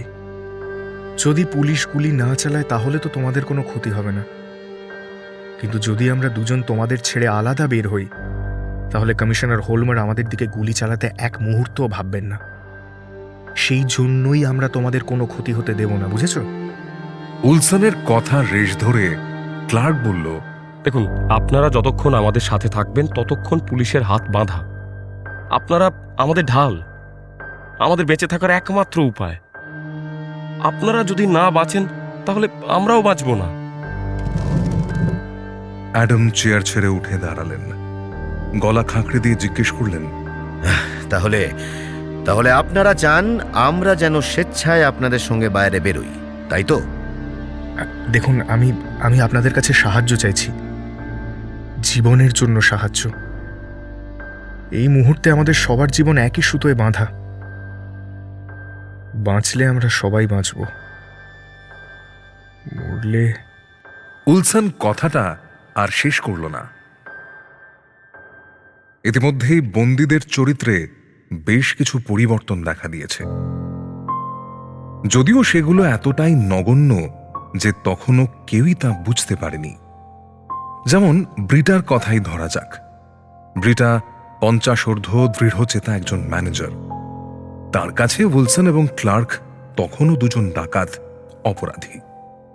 কিন্তু তাও তার মনে হচ্ছিল ছেলে দুটোর যা বয়স, ওরা যদি নতুন জীবন শুরু করে তাহলে কি ভালোই না হয়। আবার ক্যাশিয়ার অ্যাডামের মনে হচ্ছিল উইলসনের কথাগুলো হয়তো মিথ্যে নয়। পুলিশ হয়তো সত্যি তাদের জীবন নিয়ে ততটা চিন্তিত নয় যতটা তাদের ক্যারিয়ার নিয়ে। ক্লার্ক আর এরিকের সঙ্গে একই গাড়িতে চেপে বাইরে যেতে তার কোনো আপত্তি ছিল না। এলিজাবেথের ক্ষেত্রেও বিষয়টা একই রকম। এমনিতেই মেয়ের জন্য মন কেমন করছিল তার। উইলসন আর ক্লার্কের দুঃখের গল্প তিনি বিশ্বাস করেছিলেন। অন্যদিকে ক্রিস্টিনের মনে বাসা বেঁধেছিল এক অদ্ভুত দ্বন্দ্ব। গতরাতে উইলসনের কথায় যে নিরাপত্তা তিনি অনুভব করেছিলেন তা এখন ভয়ের সঙ্গে মিশে একাকার হয়ে গেছে। এই দুই ডাকাত সত্যি সত্যি মরিয়া। তাদের চোখে মুখে সরলতা থাকলেও তাদের পদক্ষেপগুলো বড্ড ভয়ঙ্কর।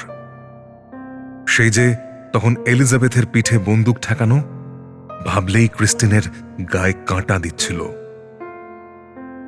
অন্যদিকে এরিকের সিসিলি যাওয়ার ইচ্ছের কথা শুনে তার মনেও এক ধরনের করুণার উদ্রেক হচ্ছিল, কারণ তিনি নিজেও তো ইতালি ভ্রমণের স্বপ্ন দেখছিলেন। পরিস্থিতি ক্রমশ আরো জটিল হয়ে উঠল।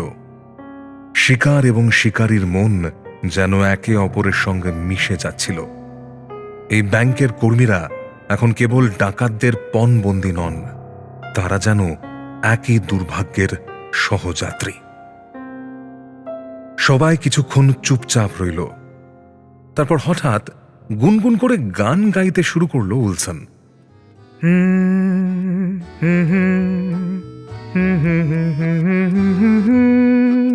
সুরটা খুবই মৃদু, যেন সে নিজেকেই শোনাচ্ছে। যদিও বাকিরা সুরটা সহজেই চিনতে পারলেন।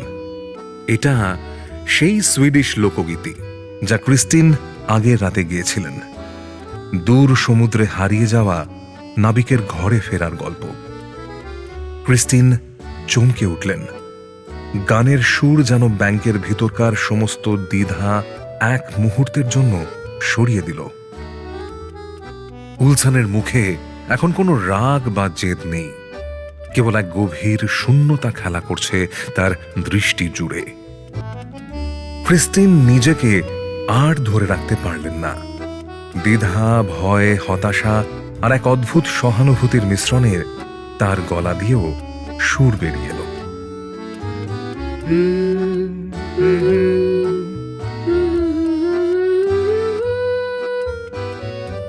একসময় গান শেষ হলো ক্রিস্টিনের। উইলসন শান্তভাবে কাউন্টারের দিকে গিয়ে টেলিফোন সেটটা তুলে নিল। সময় আর খুব একটা বেশি নেই। 2 ঘন্টা পেরিয়ে গেছে। এবার এখান থেকে পালানোর ব্যবস্থা করতেই হবে। উইলসন সহজ হাতে টেলিফোন সেটটা তুলে নিল। নাম্বার ঘুরিয়ে কমিশনার হোলমার্কে ফোন করল। আপাত নিস্তব্ধ ব্যাংকের হল ঘরে টেলিফোনের প্রতিটা রিংয়ের শব্দ যেন নিস্তব্ধতাকে আরো তীব্র করে তুলছে। বন্দীদের সঙ্গে বসে থাকা ক্লার্ক তার বন্ধুর দিকে তাকিয়েছিল। ভল্টের দরজার পাশে দাঁড়িয়ে অ্যাডামও দেখছিলেন উইলসনের কার্যকলাপ। টেলিফোনের ওপাশ থেকে হোলমারের ক্লান্ত স্বর ভেসে এলো। মিস্টার উইলসন, দুঃখিত, আপনার দাবি সরকার মানতে চাইছেন না। এটা অসম্ভব। আপনাদের দুজনের পালানোর গাড়ি বাইরে আছে। আমরা আপনাকে নিরাপদে শহর থেকে বের করে দেব, কিন্তু বন্দীদের আপনি নিয়ে যেতে পারবেন না। এই শেষ কথা। উইলসনের চেহারায় এক লহমায় যেন সমস্ত সরলতা নিভে গেল। তার চোয়াল শক্ত হয়ে এলো। আপনি যতই আশ্বাস দিন না কেন কমিশনার, আমি আপনাদের বিশ্বাস করি না। আপনারা আমাদের ফাঁদে ফেলতে চান। You people will shoot. আপনারা গুলি চালাবেন। আপনি ভুল করছেন মিস্টার উলসন। আমরা কোনো ফাঁদ পাচ্ছি না, কিন্তু আপনি যদি বেপরোয়া কিছু করে ফেলেন তাহলে কিন্তু পরিস্থিতি হাতের বাইরে চলে যাবে। আমার পরোয়া আমি করি না মিস্টার কমিশনার। আপনার হাতে আর কোনো রাস্তা নেই। হয় আমাদের দাবি মানুন, নয়তো কি? উলসন ভল্টের দরজার দিকে বন্দুক তাক করল। একটু কি কেঁপে গেল তার হাত? কি জানি, হয়তো মনের ভুল। গম্ভীর কণ্ঠে উলসন বলল, নয়তো এরা একজনও বাঁচবে না কমিশনার। ফোনের ওপাশ থেকে হোলমার আর কোনো জবাব দিলেন না। উলসন দাঁতে দাঁত চেপে ফোনটা সশব্দে নামিয়ে রাখল। তার মুখ এখন এক চরম হতাশায় ভরা। ক্লার্ক জানলার পর্দা সরিয়ে বাইরে দেখল। পুলিশ এখনো ব্যাংকের চারপাশে ওত পেতে আছে। রাস্তার ওপাশে একটা গাড়ি পার্ক করে রাখা। সম্ভবত ওটাই। মাত্র কয়েক হাত দূরে দাঁড়িয়ে রয়েছে ওদের নতুন জীবনের চাবিকাঠি। উলসন ধীরে ধীরে তার হাতে থাকা মেশিন গানটা নামিয়ে রাখল। যন্ত্রটা কাউন্টারের উপরে টেলিফোন সেটের পাশে এলিয়ে রইল, যেন সে নিজেই ক্লান্ত। হাঁটু গেড়ে বসে পড়ল উলসন। নোটের স্তূপের মধ্যে হাত ডুবিয়ে দিল। 3 মিলিয়ন ক্রোনারের পুরনো জীর্ণ নোটগুলো অর্থহীন কাগজের মতো মনে হচ্ছিল। মাথা তুলে বন্দীদের দিকে একবার তাকালো উলসন। ওদের চোখে ভয়, আর সেই ভয়ের মধ্যে ক্রমশ জন্ম নিচ্ছে এক অদ্ভুত দ্বিধা। উলসন কি সত্যি এবার ওদের হত্যা করবে? উলসন স্বগতোক্তির মতো বলল, আমি পারবো না ক্রিস্টিন। বিশ্বাস করো আমি পারবো না। উলসনের গলার স্বর শুনে ক্রিস্টিন চমকে উঠলেন। তিনি দেখলেন এই মুহূর্তে উলসন কোনো ডাকাত নয়, সে কেবল একজন পরাজিত সাধারণ মানুষ। ক্রিস্টিন ধীর পায়ে এগিয়ে এলেন। কি যে একটা টান তিনি অনুভব করছেন উলসনের প্রতি, তা তিনি নিজেও জানেন না। তাদের দুজনের মধ্যে একজন শিকারী আর একজন শিকার। তবু তার মনে এক অদ্ভুত মায়া কাজ করছে। মনে হচ্ছে উলসন যেন তার কত দিনের চেনা আপন বন্ধু। উলসনের কাঁধে হাত রেখে ক্রিস্টিন বললেন, চিন্তা করো না, পুলিশ তোমাদের কথা মেনে নেবে। আমি কথা বলবো পুলিশের সঙ্গে। উলসন একটা দীর্ঘশ্বাস ফেলল। আমি জানি না ক্রিস্টিন, সত্যি জানি না পুলিশ আমাদের কথা শুনবে কিনা। হোলমারের সঙ্গে কথা বলার পর উলসনের চোখে মুখে হতাশার যে গভীর ছায়া নেমে এসেছিল তা আর কাটেনি। ক্রিস্টিন কাঁধে হাত রেখে সান্ত্বনা দিলেও সে যেন নিজের মধ্যেই ডুবে ছিল। কিন্তু ক্লার্কের চোখে ছিল ভিন্ন এক জেদ। পুলিশ যে তাদের দাবি মানতে নারাজ, এই বিষয়টা যেন তাকে আরো মরিয়া করে তুলেছিল। পরবর্তী 2 দিন ওল্ড চার্চ স্কোয়ার এবং ব্যাংকের ভেতরের উত্তেজনাকে যেন এক নতুন স্তরে নিয়ে গেল। বাইরে পুলিশ যেমন উলসনের দাবি মানেনি, তেমনি ভেতরে বন্দীদের নিয়ে পালানোর সিদ্ধান্ত থেকেও এক চুলো নড়েনি উলসন। কমিশনার হোলমার এবং অন্য পুলিশ আধিকারিকরা নানা ছুতোয় এবার ব্যাংকের ভেতরে ঢোকার চেষ্টা শুরু করলেন। প্রথমেই এলো খাবারের প্রসঙ্গ। সকালে রড্রি ফোন করে জানালেন উলসন ও বন্দীদের জন্য নতুন করে খাবারের ব্যবস্থা করা হয়েছে। তিনি নিজেই এসে সেটা দিয়ে যাবেন। উলসন কঠোরভাবে প্রত্যাখ্যান করল সেই প্রস্তাব। টেলিফোন রিসিভ করে শীতল কণ্ঠে উলসন বলল, আমরা আপনাদের কোনো ফাঁদে পা দেব না কমিশনার।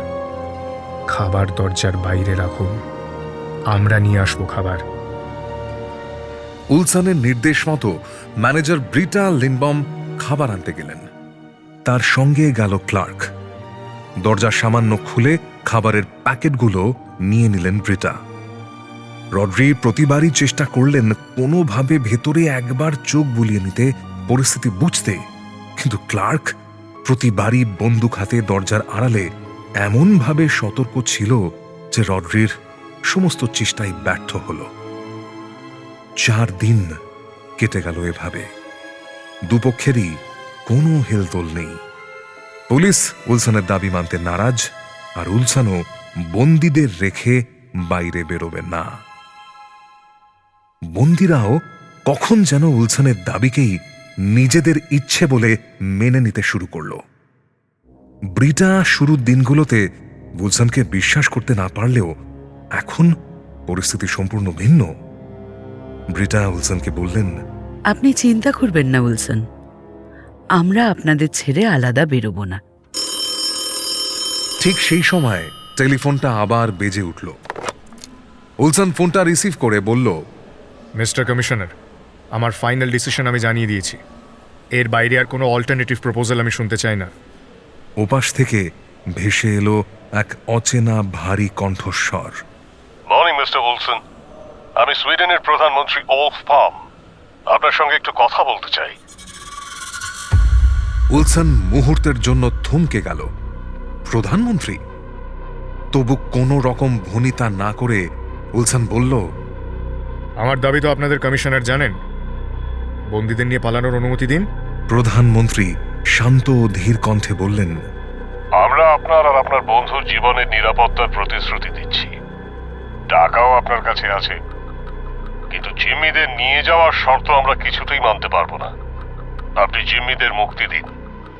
আপনি আর আপনার বন্ধু দুজনেই নিরাপদে সুইডেন ছেড়ে চলে যেতে পারবেন। উলসন হো হো করে হেসে উঠল, বলল, কমিশনার হোলমারের মতো আপনিও একই কথা বলছেন মিস্টার প্রাইম মিনিস্টার। আপনাদের প্রতিশ্রুতিতে আমার আর কোনো আস্থা নেই। আমি জানি আমরা বেরোলেই আপনারা আমাদের গুলি করবেন। বন্দি 4 জনই আপাতত আমাদের ঢাল, আমাদের জীবন। এদের ছাড়া আমরা এক পাও নড়ব না। Is that clear? উলসন রিসিভারটা নামিয়ে রাখার উপক্রম করতেই প্রধানমন্ত্রী কাতর কণ্ঠে বললেন, এক মিনিট মিস্টার উইলসন, আমি কি একবার ব্যাংকের কোনো কর্মীর সঙ্গে কথা বলতে পারি? উলসন হাতের ইশারায় অ্যাডামকে আসতে বলল। ক্যাশিয়ার অ্যাডাম সেফস্ট্রম, যিনি গত 2 দিনে উলসন এবং ক্লার্কের প্রতি এক অদ্ভুত সহমর্মিতা অনুভব করতে শুরু করেছেন, তিনি ধীরে ধীরে রিসিভারটা তুলে নিলেন। Good morning mister prime minister, আমি অ্যাডাম, ব্যাংকের ক্যাশিয়ার। প্রধানমন্ত্রী স্বস্তি ভরা কণ্ঠে বললেন, অ্যাডাম, আমি আপনাদের এই পরিস্থিতির জন্য খুবই দুঃখিত। আমরা আপনাদের মুক্তির জন্য সব রকম চেষ্টা করছি। প্লিজ আপনারা ধৈর্য হারাবেন না। অ্যাডাম নীরব রইলেন।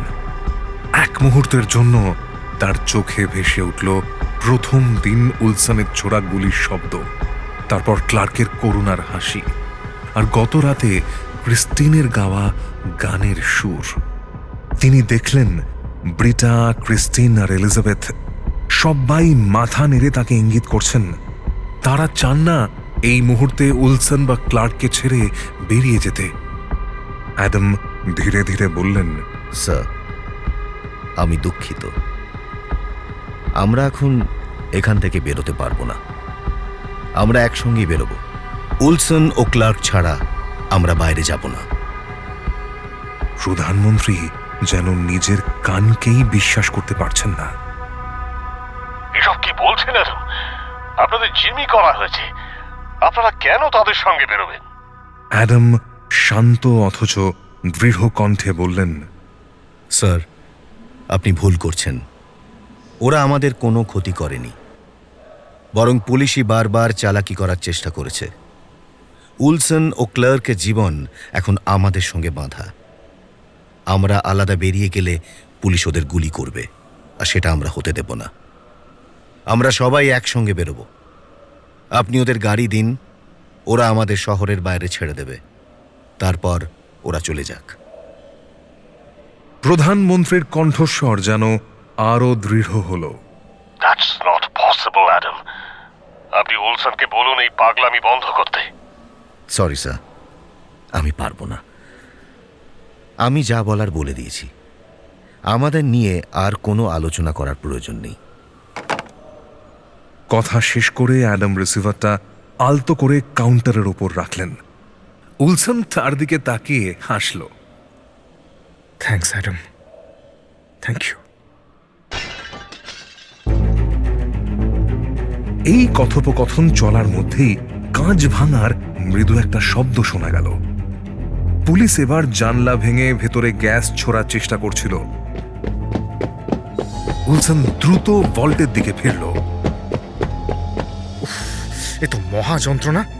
এই পুলিশগুলোকে কোনো বিশ্বাস নেই, হয়তো গ্রেনেড ছুঁড়বে। ক্লার্ক, সবাইকে ভল্টে ঢোকাও এক্ষুনি, কুইক! উলসনের চোখে মুখে তখন এক চরম বিরক্তি। তার হাতে ধরা মেশিন গানের নলটা ভাঙা জানলার দিকে তাক করা।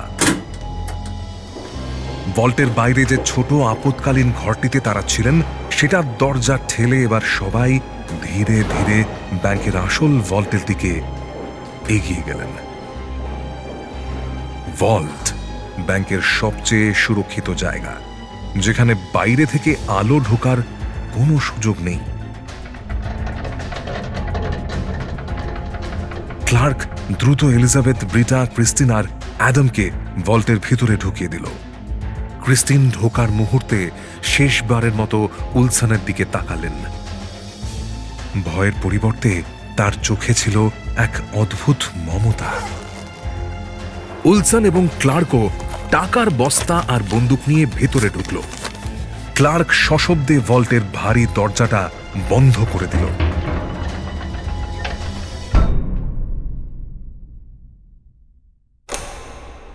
সুইচ টিপে ভল্টের ভিতরের আলো জ্বালল ক্লার্ক।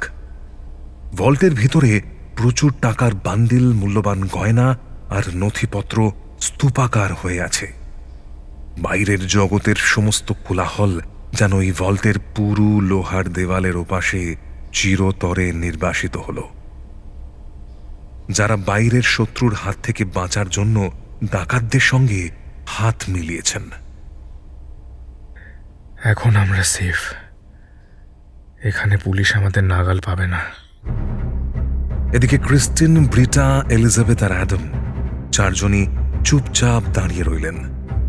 তাদের ভয় এখন কমে এসেছে, বদলে তাদের মনে জন্ম নিয়েছে এক অভূতপূর্ব অনুভূতি।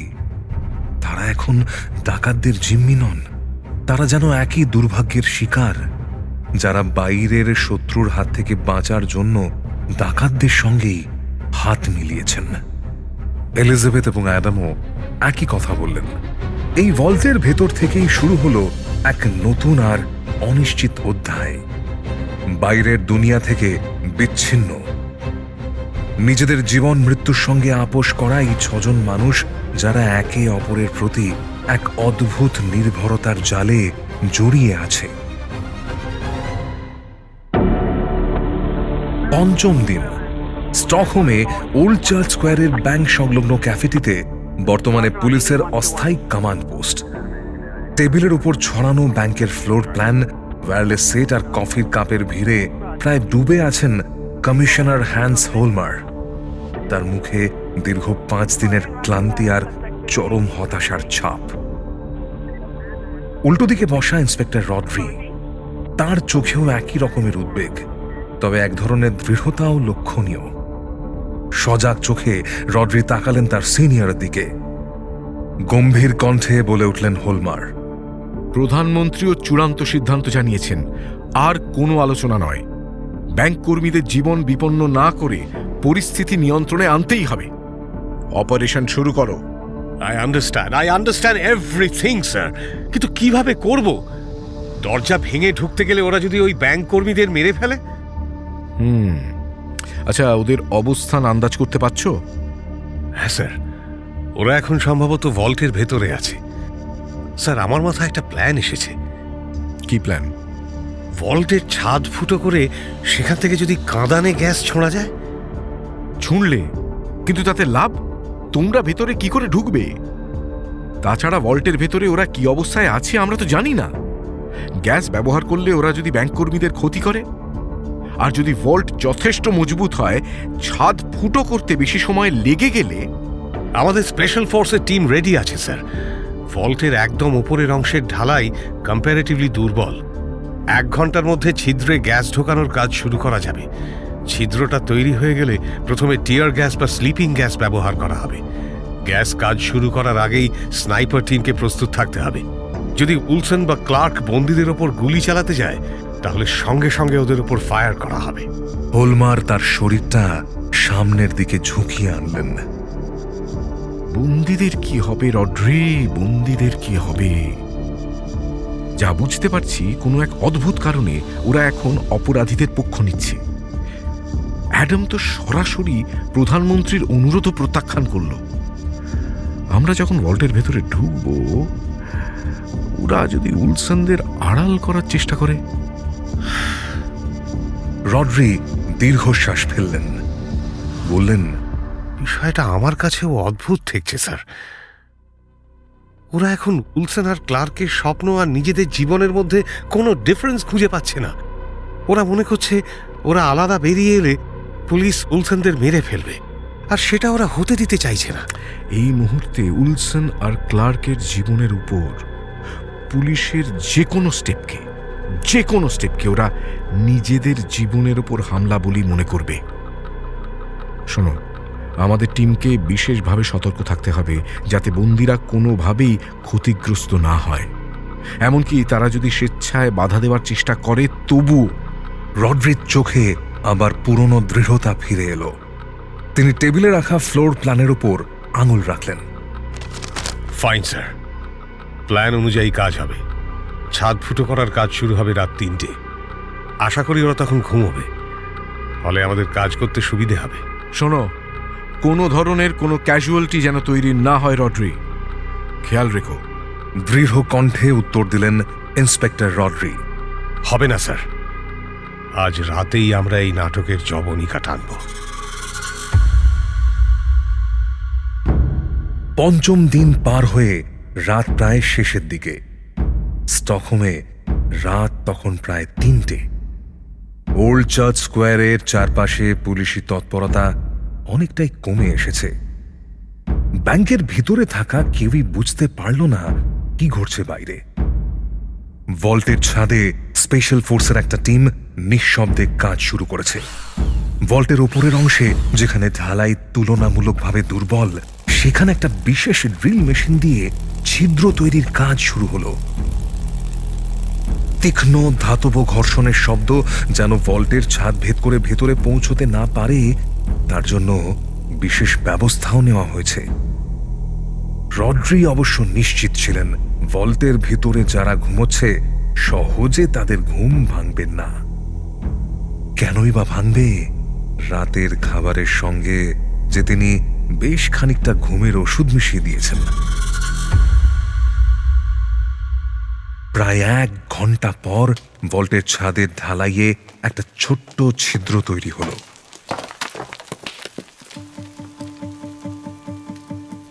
প্রথম ধাপে একটা ক্যামেরা ধীরে ধীরে ছিদ্রপথ দিয়ে ভল্টের ভিতরে নামানো হলো।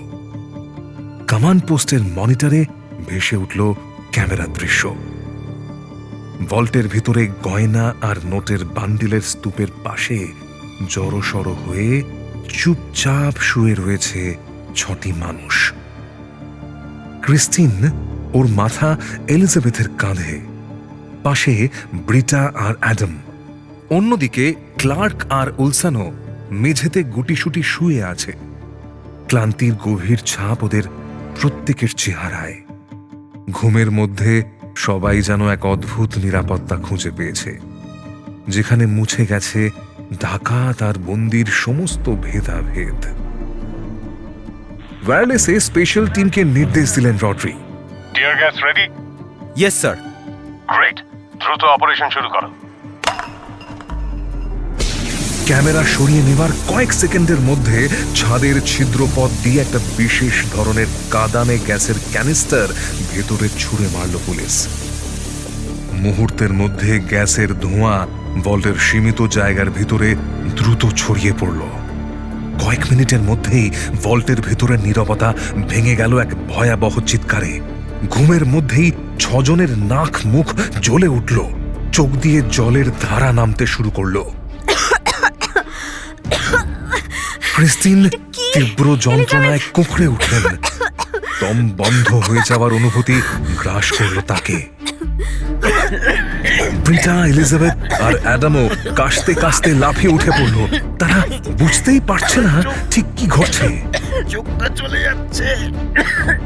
উইলসন হতভম্ব হয়ে পড়ল। কি ঘটছে কিছুতেই বুঝতে পারছিল না সে।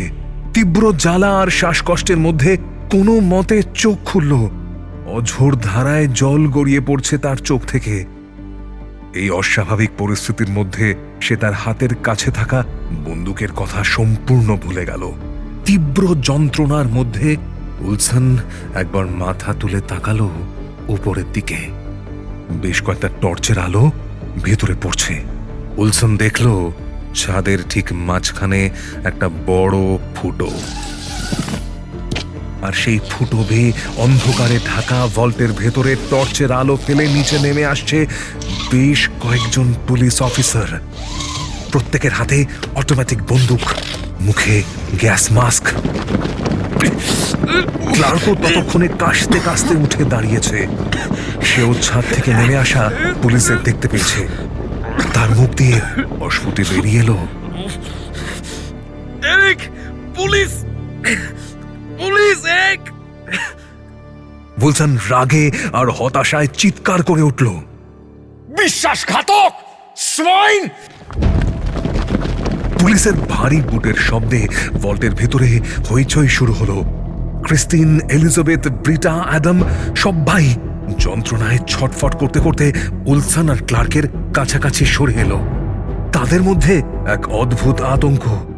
এ কি, যাদের তারা নিজেদের বন্ধু বলে মানতে শুরু করেছিল, পুলিশ তাদের দিকেই বন্দুক তাক করেছে। ছাদ থেকে নেমে আসা অফিসারদের মধ্যে একজন কঠিন কণ্ঠে বলে উঠল, হ্যান্ডস আপ মিস্টার উইলসন! খবরদার কোনো চালাকি করার চেষ্টা করবেন না। আপনারা 4 জন এদিকে আসুন, তাড়াতাড়ি, হারি! কিন্তু বন্দিরা কেউ এগিয়ে এলো না। বরং ব্রিটা লিনবম চোখ মুছতে মুছতে চিৎকার করে উঠলেন, আপনারা ওদের ক্ষতি করবেন না, আপনারা ওদের গুলি করতে পারবেন না। ক্লার্ক তার পাশে পড়ে থাকা মেশিন গানটা তোলার জন্য হাঁটু গেড়ে বসলো, কিন্তু তার চোখ তখনও তীব্র জ্বালায় বন্ধ। পুলিশ অফিসাররা দ্রুত তাদের দিকে এগিয়ে এলেন। কমিশনার হোলমার বিশ্বাসঘাতকতা করেছে। হি বিট্রেড আস! প্লিজ ওদের ছেড়ে দিন, ওদের নিয়ে যাবেন। উইলসন, ক্লার্ক, ওদের নিয়ে যাবেন না, ওদের ছেড়ে দিন প্লিজ স্যার। কয়েক মিনিটের মধ্যেই বিশেষ ফোর্সের অফিসাররা উইলসন এবং ক্লার্ককে নিস্তেজ করে ফেললেন। উইলসনের মেশিন গানটা মেঝেতেই পড়ে রইল। তার সমস্ত প্রতিরোধ যেন এক মুহূর্তে ভেঙে গেছে। পুলিশ দ্রুত তাদের হাতকড়া পরিয়ে ভল্ট থেকে টেনে বাইরে নিয়ে এলো। তাদের ক্লান্ত হতাশ চেহারা যখন সংবাদ মাধ্যমের ক্যামেরায় ধরা পড়ল, সেই মুহূর্তে তারা আর কোনো দুর্ধর্ষ অপরাধী নয়, বরং পরাজিত, স্বপ্নভঙ্গ হওয়া 2 জন যুবক মাত্র। অন্যদিকে ব্রিটা, ক্রিস্টিন, এলিজাবেথ আর অ্যাডামকে যখন ভল্ট থেকে বের করে আনা হলো, তাদের চোখে মুখে ভয়ের চেয়ে অনেক বেশি মাত্রায় ছিল এক অদ্ভুত দ্বিধা এবং বিষণ্ণতা। কাঁদানে গ্যাসের তীব্রতা তখনও কাটেনি। চোখ মুছতে মুছতে তারা একে অপরের দিকে তাকালেন। ক্রিস্টিন চিৎকার করে কেঁদে উঠলেন যখন দেখলেন পুলিশ ক্লার্ক আর উইলসনকে হাতকড়া পরিয়ে নিয়ে যাচ্ছে। ওদের আপনারা কোথায় নিয়ে যাচ্ছেন? আপনারা তো প্রমিস করেছিলেন যে ওদেরকে ছেড়ে দেবেন। আপনি শান্ত হন madam, please. They are criminals. সে তো পৃথিবীর অর্ধেক মানুষই কাগজে কলমে ক্রিমিনাল। আমাদের ব্যাংকে কি রোজ রোজ কম ক্রিমিনাল আসে? সব বড় লোক, স্যুট বুট পরা। আর আপনারা উল্টে ওদেরকেই নিরাপত্তা দেন। আর এই ছেলে দুটো তো আমাদের কোনো ক্ষতি করেনি। ওদের ছেড়ে দিন প্লিজ ইন্সপেক্টর, ওদের ছেড়ে দিন। রড্রি বুঝতে পারলেন বন্দীদের মনে এক অদ্ভুত পরিস্থিতির জন্ম হয়েছে, যেটা স্বাভাবিক নয়। কিন্তু ওদের মানসিক অবস্থার টানাপোড়েন নিয়ে ভাবার সময় রডরির কাছে এখন এক ফোঁটাও নেই।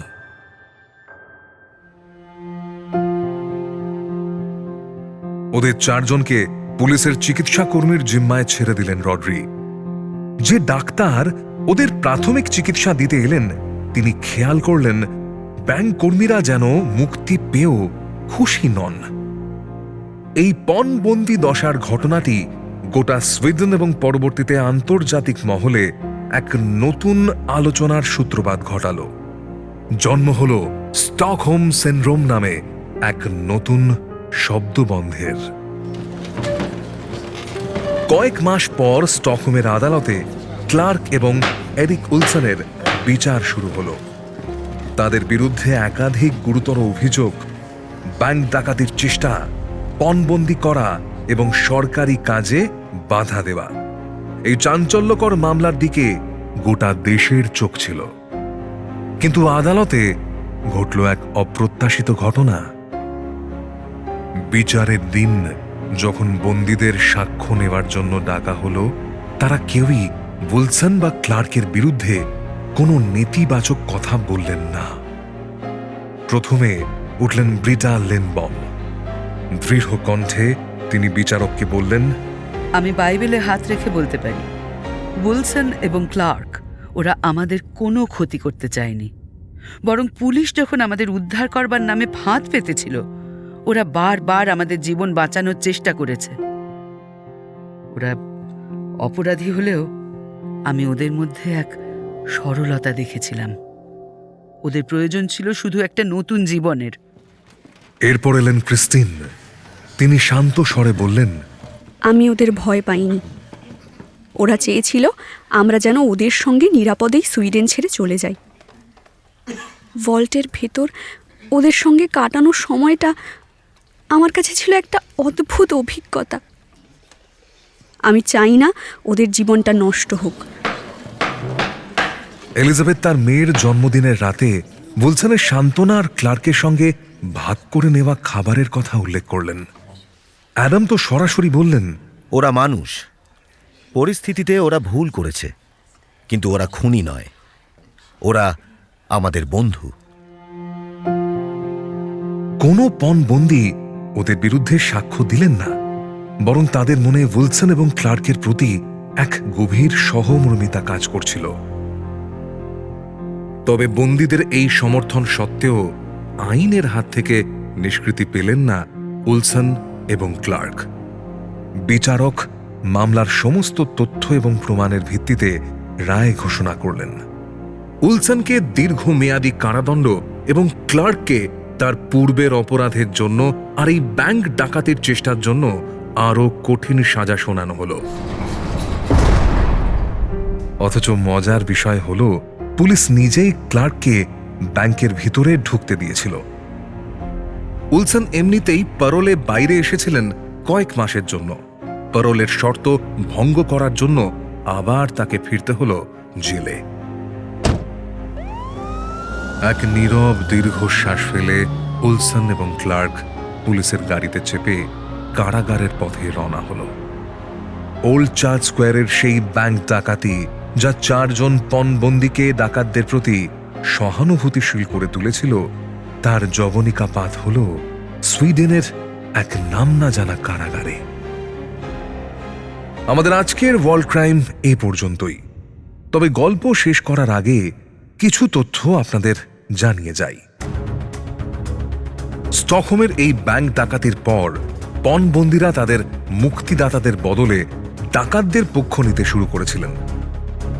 তখন সুইডিশ অপরাধ বিজ্ঞানী ও মনোরোগ বিশেষজ্ঞ নিলস বেইরট এই ঘটনার ব্যাখ্যা দিতে গিয়ে প্রথম স্টকহোম সিনড্রোম শব্দটি ব্যবহার করেন।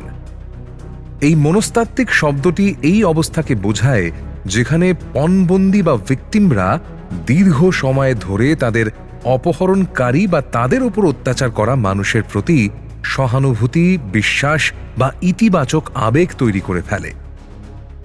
নিলস বেইরট এই পণবন্দি দশা চলাকালীন পুলিশকে যথেষ্ট সহায়তা করেছিলেন।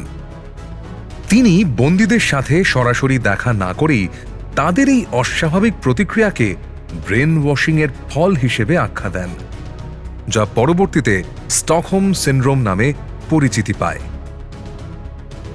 মামলার রায় ঘোষণার পর এরিক উলসন এবং ক্লার্ক উলসনকে দীর্ঘমেয়াদী কারাদণ্ড দেওয়া হল। আগেই বলেছি, আদালতের কাঠগড়ায় 4 জন বন্দী ব্রিটা লিনবম, এলিজাবেথ ওলব্রেন, ক্রিস্টিন এবং অ্যাডাম সেফস্ট্রম তাদের বিরুদ্ধে একটিও নেতিবাচক কথা না বলে ডাকাতদের প্রতি যে সহমর্মিতা দেখালেন তা গোটা বিশ্বের কাছে এক বিস্ময়কর ঘটনা ছিল। তাদের জীবনে এই 5 দিনের অভিজ্ঞতা এক গভীর প্রভাব ফেলেছিল, যা সাধারণ মানুষের কাছে ছিল সম্পূর্ণ অচেনা। মুক্তির পরও এই 4 জনের মানসিক টানাপোড়েন চলতেই থাকল। তাদের চোখে উলসন এবং ক্লার্ক কোনোভাবেই খুনি বা ভয়ঙ্কর অপরাধী ছিলেন না, বরং তারা ছিলেন পরিস্থিতির শিকার হওয়া দুটি মানুষ, যারা একটি সুন্দর জীবনের স্বপ্ন দেখত। সেই স্বপ্ন এবং হতাশা বন্দীদের মনেও ঠাঁই করে নিয়েছিল। জীবনের স্বাভাবিক ছন্দে ফিরে যাওয়ার পরেও তারা একে অপরের সঙ্গে যোগাযোগ রেখেছিলেন। ব্রিটা লিনবম তার ম্যানেজার পদে ফিরে এলেন, এলিজাবেথ তার মেয়ে লিলির কাছে চলে গেলেন, অ্যাডাম তার ক্যাশিয়ারের চেয়ারে আবার বসলেন, আর ক্রিস্টিন তিনি ইটলি ভ্রমণের স্বপ্ন পূরণ করলেন। তবে প্রতিটা সূর্যোদয় আর সূর্যাস্তে তার মনে পড়ত ভল্টের ভেতরে সেই গান আর উলসনের ক্লান্ত মুখ। তাদের মধ্যেকার সম্পর্ক এখানেই শেষ হল না। আইনের চোখে ক্লার্ক আর উলসন অপরাধী হলেও ব্রিটা, ক্রিস্টিন, এলিজাবেথ আর অ্যাডাম তাদের পরম বন্ধু বলে মনে করতেন। তাই এক অদ্ভুত মানবিক টানে তারা মাঝে মধ্যেই জেলে গিয়ে ক্লার্ক আর এরিকের সঙ্গে দেখা করতেন। এই সম্পর্ক প্রমাণ করে দিয়েছিল যে স্টকহোম সিনড্রোম কেবল একটা মনস্তাত্ত্বিক শব্দবন্ধ নয়, এটি চরম মানবিক সংকটের মুখে জন্ম নেওয়া এক জটিল অনুভূতি, এবং আরও একবার স্পষ্ট করে দিয়েছিল মানুষের মন কতটা জটিল হতে পারে। মানুষের মনের গভীরে ঠিক কোন কোন বিষয় লুকিয়ে আছে তা শেষ পর্যন্ত জানা বোধহয় কোনোদিনই সম্ভব হবে না।